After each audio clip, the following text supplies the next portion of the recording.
A lot of people have been talking about farming lately. The state of Michigan, a lot of farmers went to the state of Michigan to talk about a lot that's happening in the farming world. Joining me now on the screen is someone, Mark Baker. I was suggested, everyone told me I need to contact you. You apparently are the man to talk to.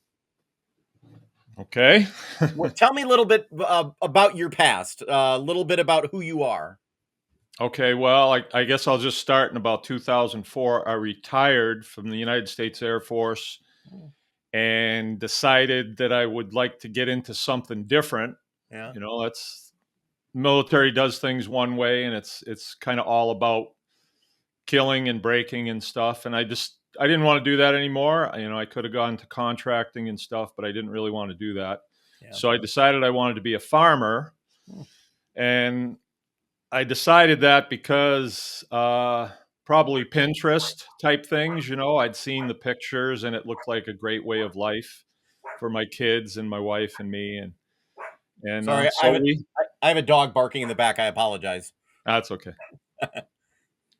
So we found this place, and it's near my wife's parents, and we bought it pretty much sight unseen. It was 78 acres.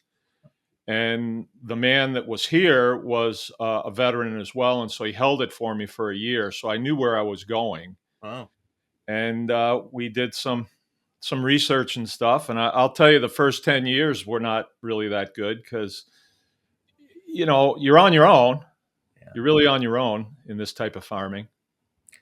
What type of farm exactly? What did you do? Okay, well, I started out thinking I wanted to do what everybody else in the neighborhood was doing, and they do one thing, and they do it big.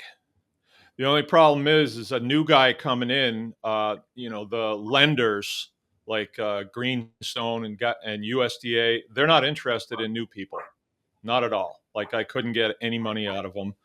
So we came across different authors that wrote about sustainable agriculture and regenerative agriculture. And looking back now, the type of farming that we do is the type of farming the man who built this farm was doing. He was diversified, really well diversified. So he wasn't depending on one thing. And he worked more with the seasons. So we do certain things during certain seasons. Our manpower is limited, but it's enough. It's a good way to go. What I thought of you because I posted a video about farmers and issues they're having today. Um, what is I guess I can get to today. A lot of people are saying the state of Michigan is a little intense and arbitrary about some of their regulations and things they do, and it's not easy to be a farmer in Michigan. What's your take on the whole in Michigan and being a farmer? And there's different levels. There's small farmers, large. Yeah. What's your whole take on how they interact with the state? I guess I would say to that is true. You have outfits like the Department of Agriculture. You'd think they'd be very helpful Yeah. for agriculture because we need food for our population. It's sort of essential, but they're anything but helpful. Hmm. They go the opposite way. If it was a 1984 scenario, I'd call them the Department of Anti-Agriculture. Wow. The type of farming that we do is, I would call it traditional. Some people call it homesteading, but I milk about 10 cows. I butcher about 10 beef a year. We raise about 25, 30 pigs, and we do pastured poultry. And then we direct market all of it. Like it doesn't go to a distributor, it doesn't go to a retail store. It Cool. just goes directly to families that live Nice. around us. Nice. And that's pretty much the way the guy that lived here and built this place in 1900, that's how he did it because there wasn't semis rolling the roads. There weren't, like Gordon Food Supplies and all that stuff. There was no industrial agriculture at the time the way there is now. So the food that he produced was very much needed by the people who lived in town and maybe worked at manufacturing or construction, sawmills, things like that. Everybody was busy, Yeah. but there was no big excess of food, and it was sorely needed. We'd probably be a healthier country if that was the case. Yeah, for sure. Yeah, and that's the thing for myself. I live in Saginaw County, and I'm trying to get more meat from the local butcher and just not relying as much on, Walmart but locally grown. Yeah. There's a difference. Um, you had your own, and I'll bring it up if you're okay with it. Your own issue, Sure. was it a state issue like 10, 12 years ago? Yeah, yeah. In a nutshell, it was Department of Agriculture slash Department of Natural Resources. Oh yeah. It was Department of Ag that was really running it, but Department of Natural Resources were brought in for intimidation purposes, because they're armed and they take asshole training courses in their training. Yeah. So what they basically did was they came out with a declaration, and they called it the declaratory ruling, and it had a lot of legal wording in it. And when farmers got it, it scared them. And Yeah. basically, what it said was, if you have a pig that has one of 9 characteristics, then your pig is feral. And then they said, we've added feral swine to the invasive species list. So, and the list was brown pigs, pigs with curly tails, pigs with floppy ears, pigs with erect ears, pigs with distinct skeletal structures. I'm not kidding. The last one was my favorite. It was pigs with characteristics not currently known to the Department of Agriculture. Yeah, Alien pigs from outer right. space. So most of the farmers got that and then contacted the Department of Ag thinking they're their friends. And they said, oh, no, you best get rid of them because you can be fined. This is great language. They love this language. You can be fined up to $10,000 per animal if you do not dispossess the animals. So they wanted you to shoot your own animals or sell them out of state. They were fine with that. And their whole reason for this, right? They got to come up with a reason. And the reason was, well, your pigs could get loose and they could become feral. And we all know that feral pigs spread disease and, eat baby ducks and, they can't, and steal cars and all this. So, and the Department of, it's kind of funny now, right? But Yeah. the Department of Ag came out with these great, stories that they would write. Their scientists would write and their biologists. And coming out of what you were in, publications like M Live would pick it up, and people would believe it, Oh and they'd yeah. Yeah. say that, currently there are over 5,000 feral swine roaming the countryside in Michigan, and if we don't do something right now, that population could explode, and doom and gloom and Yeah. everything. So Yeah. it was all baloney, but most farmers don't have the savvy to navigate it. Yeah. And you can't expect them to. They're farmers. It's not that they're dumb or simple or anything. They're farming all day. Yeah. And we've relied on the Department of Agriculture and the Department of Natural Resources and Department of State Police, and we rely on them. We believed them, Yeah. and they were actually putting us out of business, right? So most guys just quit, preemptively quit. Mm. And me and my wife, I was out of the military for only a few years, and just said, no, I'm not giving up this easy. We got a lot of time invested in this farm, and I don't want them to just say, you got to quit and then me quit. I'm not like that. So we dug our heels in, and then they postured and they started saying things. They like to say a lot of things verbally. They won't put anything in writing. Oh, of That's course. Of a course. characteristic of Department of Agriculture. Nothing in writing because they like to just scare people. They run total psyops all the time. Mm. And they gave us options. They said, well, you can raise these pigs. And the pigs we raise are Mangalitsa. It's a Hungarian pig. Hmm. We imported them. They're not feral. They're not anything to write home about. They're just furry, is all. And they said, well, option A is you can raise them if you say pretty please and then get a license from us. Of course. And we were like, well, what does that entail? Oh, we just send our people out and they'll tell you how to build fences. Like, all right. But we didn't like that option very well. We already had a license with them for a food preparation facility, and their people, like the Department of Ag's people, it's it's like the Star Wars scene, in the bar, the blind, crippled, and crazy, and blue hair, and they're beauties. They are.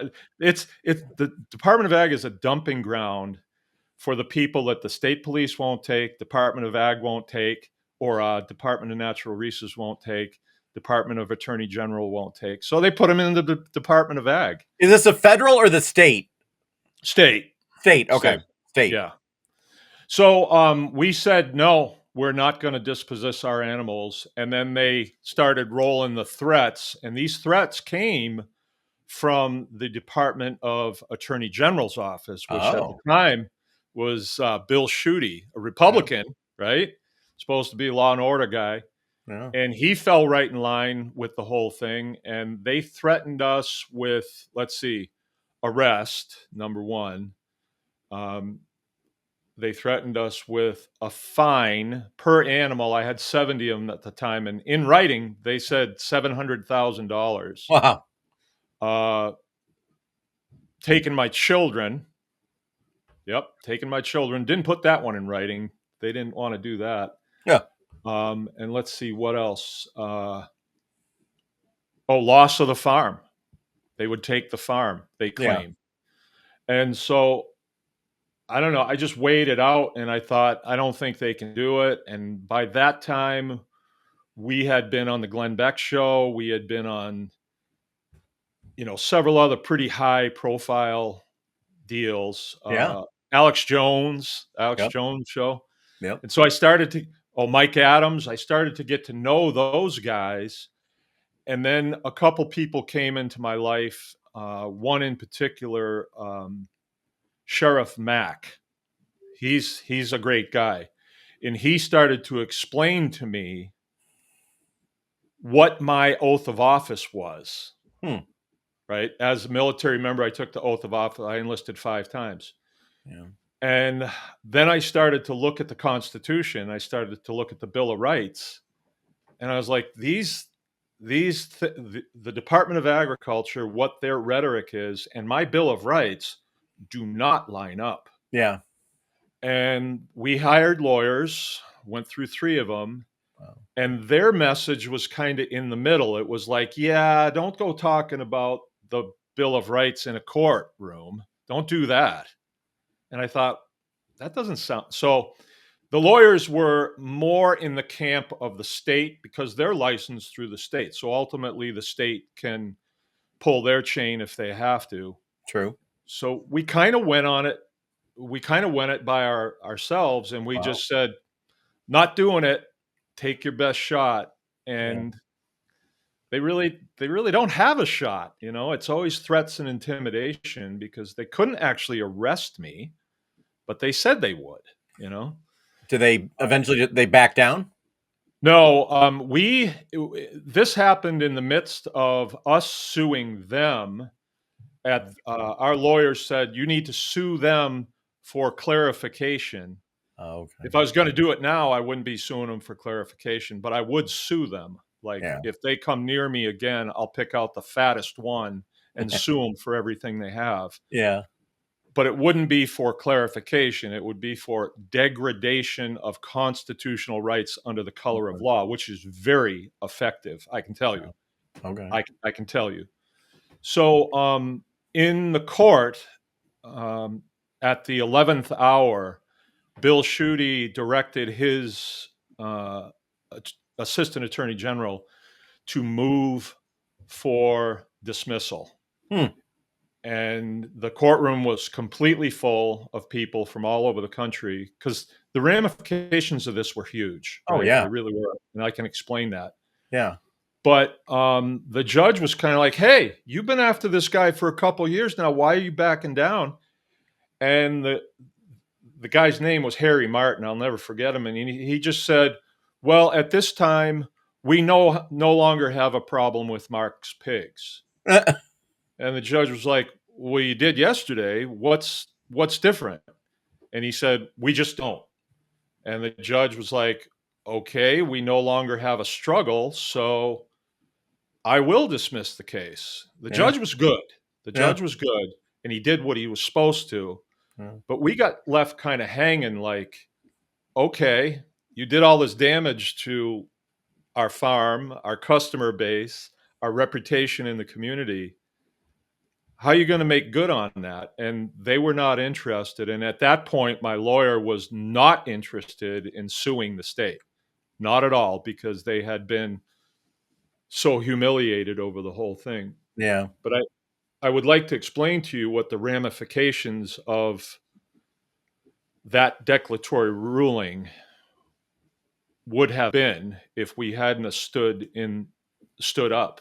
Yeah. What Um, would have happened? Where would we have yeah, been? you can still find the declaratory ruling. I don't have a copy of it right here, but I went through it so much I almost know it by heart. But they were claiming, the Department of Agriculture, the scientists at the Department of Agriculture were claiming that any animal species that is not native to the state of Michigan is subject to the invasive species order. So they gave themselves the ability to point out any animal that's not native here, like a black and white cow or a brown cow or a German trout, Yeah. and say that's invasive. Now, they didn't do it, but they gave themselves the ability to do it. And they were building leverage to gain access by law onto private farms is what they were doing. That was their end goal. And Yeah. it's still their end goal. It's just they can't use that anymore. So they have another MO that they use now, which I would explain as Yeah. well. Why you would think that, farmers, I mean, why would government be against farming? They feed the country. You would hope, like me locally, I get stuff from the farmer, the butcher. We get, the farmer nearby. I'm friends with farmers. Why make it difficult for farmers? And when really they're good people doing something really good, Yeah. feeding us literally. Why the pushback from, especially it seems like Michigan right now is facing it a lot with people. What's the reason? Just is it about control? Is it about money? Absolutely control the food, and you control the people. I'm not the It, first one to say that. You've heard yeah, that before, I'm sure. It's and it true.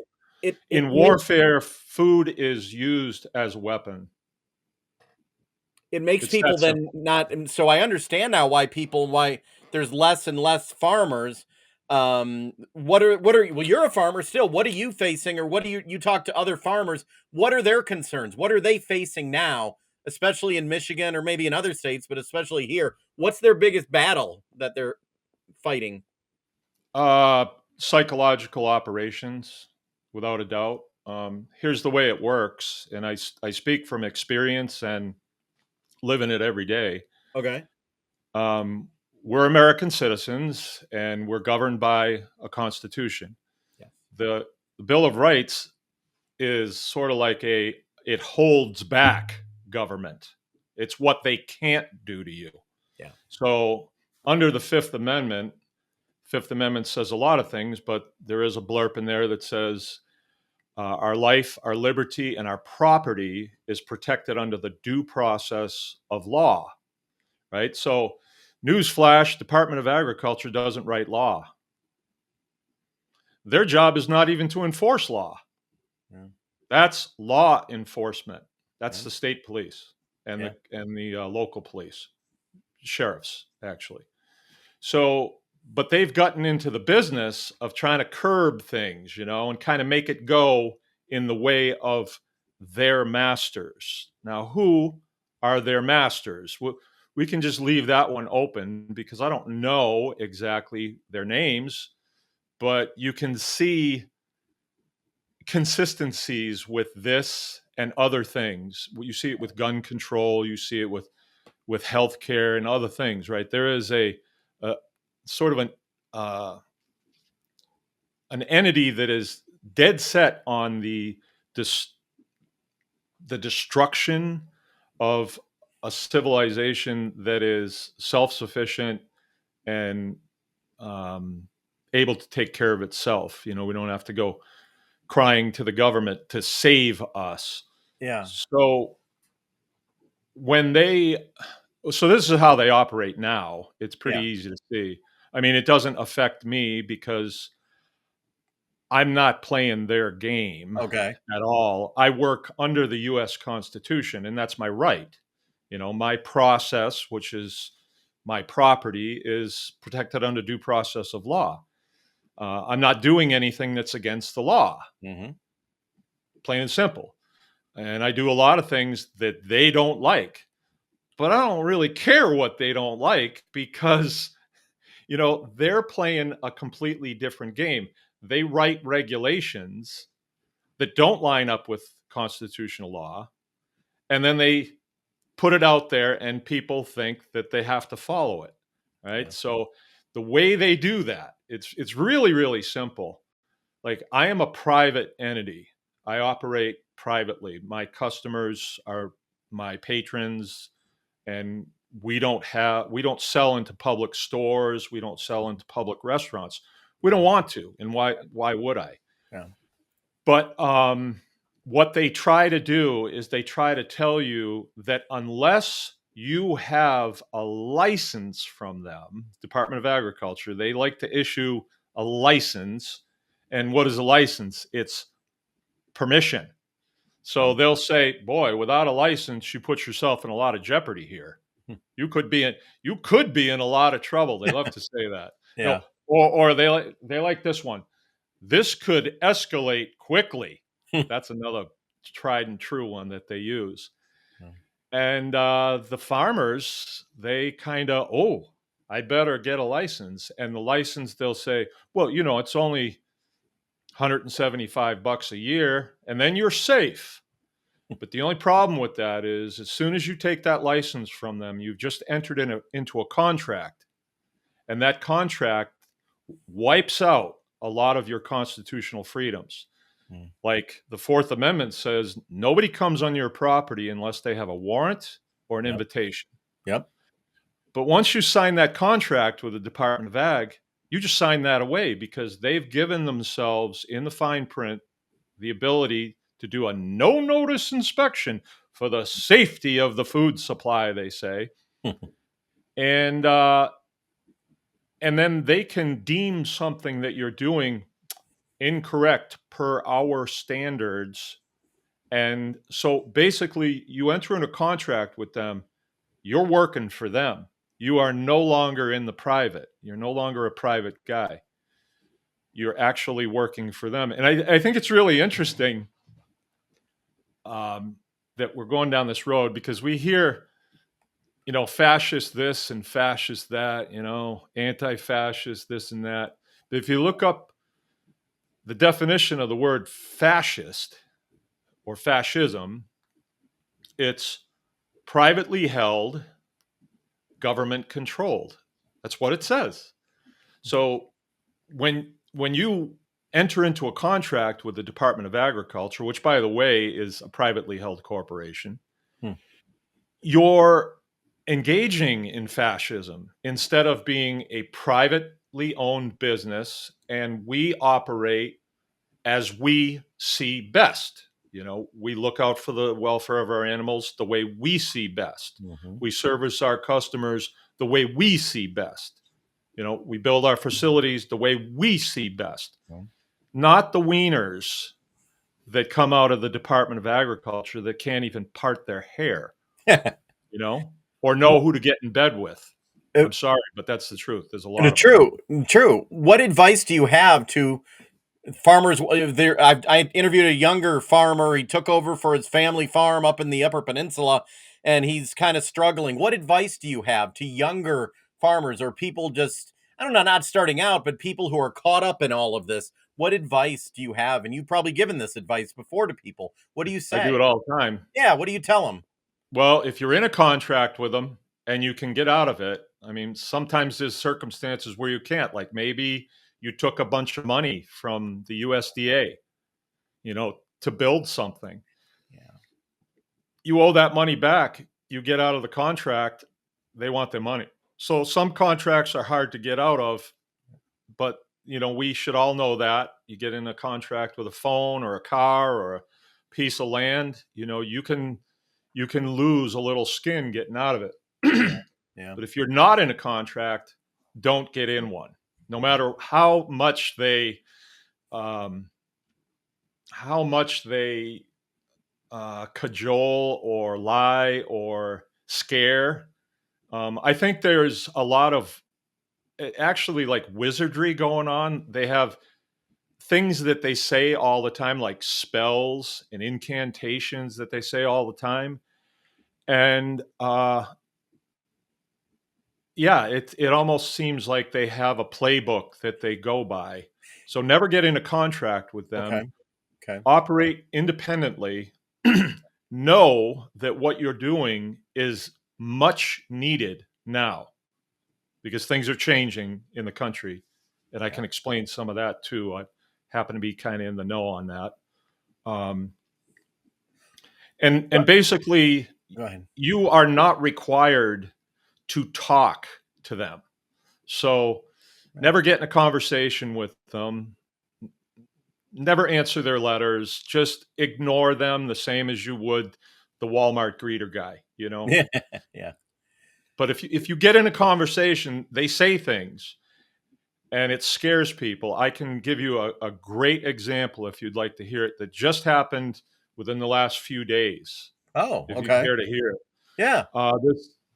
There's somebody that's in our orbit and we know them a little bit, and they wanted to do something on their farm and uh, sitting around campfires and stuff. I've said, well, do this and don't do this.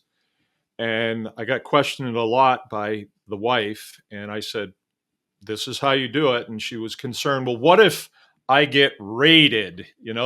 They think somebody showing up in a car is like a raid, Yep. right?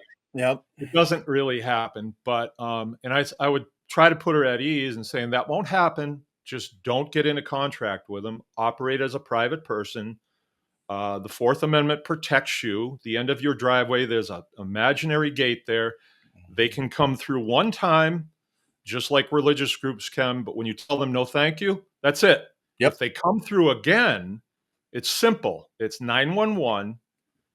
Hold them. Now they're in the criminal. They're in criminal territory. That's criminal trespass. So Yep. you, Yep. you have the law is on your side.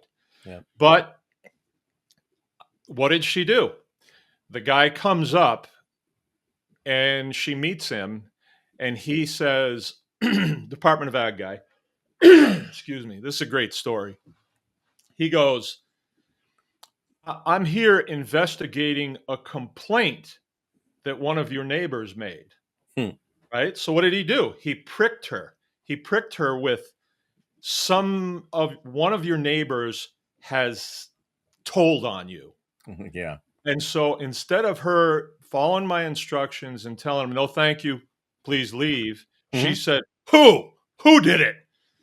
And they talked for a little bit and he played her like a fiddle. He would not tell her who it was until they both got cold. And she said, okay, come on in. And Oh boy. she had a little store on her place where she was keeping the stuff she was making. She was just doing little things.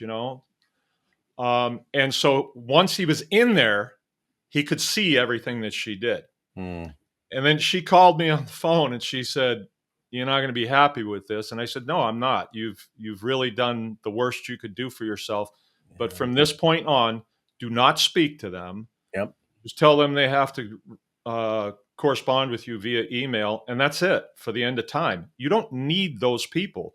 They No. provide you with absolutely nothing except permission, Yeah. and it's false permission, by the Yeah. way. So It then, so she does that, but then they played another operation on her. They pulled up in front of her property and just sat there. And so she gets curious and mad, and she rings their phone, the inspector's phone, this food inspector. mm, And he says, "Well, I told you, things can escalate quickly. The county prosecutor is thinking about getting a search warrant to to take all of your products." well, Well, prosecutors don't do search warrants, right? no. They don't. Judges do search Yeah, warrants. exactly, but And a wow. search warrant actually requires criminal activity, right? Yeah. Nothing in that she's doing is criminal. So it was a line of baloney. And she calls me, and then she's got to decide, do I know what I'm talking about, or do they know what they're talking about? And late yesterday afternoon, she says, "That's it. I'm gonna come under licensing, and I'm gonna do what they tell me to do." Well, once she's under a license with them, they're going to go in her little store and they're going to say, "You can't have that. You can't have that. You can't have that. Raw milk? Oh no, you'll be executed for raw milk. They hate raw milk." Oh, yeah. So, that's kind of how it goes. You got to have a little bit of courage, I guess. But in reality, the Department of Agriculture doesn't have any authority on private property at all. None. That it's Zero. kind of what we're dealing with as I've learned the administrative state. There's so many agencies and not just farming, but even education and so forth. They're not laws. They're not No. laws that are it's an administrative state, and we learned a lot about that during well, people in Michigan did during COVID. The Yeah. health department just randomly things the Michigan lawmakers didn't even weren't involved, and we learned a lot. I Yeah. hope that I hope that people are learning more about this. But at least with farming, there's a lot of people coming to me want like homesteading or wanting Yeah. local food. And do you think there's a people are starting to think a little more and a little more critical thinking? Definitely. That's kind of the good news. We're growing as a country right now really fast. I think Okay. it started with the first election of President Trump. Uh, People started to hear non-political speech coming out of his mouth, and I think that was part of it. Like Rosie O'Donnell and things like that. He just said stuff Yeah, instead yeah. of the old tired blah blah blah blah blah, and it helped people to think. And we do a thing called the Anyone Can Farm experience, and what that is we open the farm up on to certain events, and we will teach people. It's sort of like a school, like an academy type Oh, thing. cool. So we'll teach people how to butcher pigs, a 3-day class, once a year. We do a bunch of stuff like that. You can see Okay. it on our website if you care. But what we've been doing it for a long time, but what we've seen is in the last 5, 7 years, we're seeing a different class of people come to us. Like uh, two people last year, they left the Pentagon. They were a husband and wife team. They retired early and split. And they were like, "We got one life to live, living in a cubicle in this politically correct atmosphere sucks, and we don't want to do it anymore."